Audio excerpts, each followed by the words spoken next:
Hello viewers, AC DC bulb কারেন্টে চলে, কিন্তু কারেন্ট চলে গেলে বাল্ব জ্বলে না। তো চলুন আমরা এটা চেক করি। আমরা লাইন দিলাম, বাল্ব জ্বলছে কারেন্টে, কিন্তু কারেন্ট চলে গেলে বাল্ব জ্বলে না। তো এখন আমরা এটা খুলে নিলাম। তো ভিউয়ার্স, এখানে যদি আমরা লক্ষ্য করি তিনটা লাইন দেখতে পারবো। এটা হচ্ছে ডিসি মাইনাস অর্থাৎ ব্যাটারির মাইনাস পয়েন্ট, এবং এটা হচ্ছে বি প্লাস অর্থাৎ ব্যাটারির প্লাস পয়েন্ট, এবং এ প্লাস অর্থাৎ এটা দিয়ে কারেন্টে বাল্বগুলো জ্বলে সে লাইন।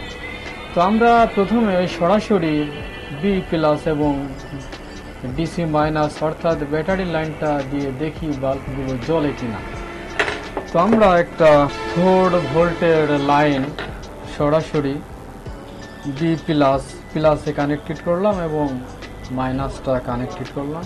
তো ভিউয়ার্স দেখতে পারছেন আমাদের বাল্ব জ্বলছে, অর্থাৎ তাহলে আশা করা যায় যে ব্যাটারির কোনো সমস্যা থাকতে পারে। তো আমরা ভিতরে এটা চার দিয়ে তুলে ফেলব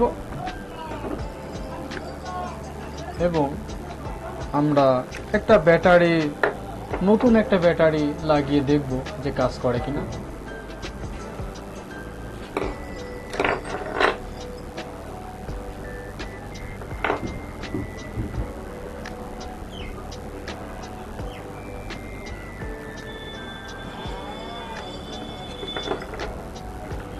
এখন আমরা এটা শর্ট করে দেখি। তো ভিউয়ার্স দেখতে পাচ্ছেন আমাদের বাল্ব জ্বলছে, অর্থাৎ এই ব্যাটারিটা নষ্ট হয়ে গেছে।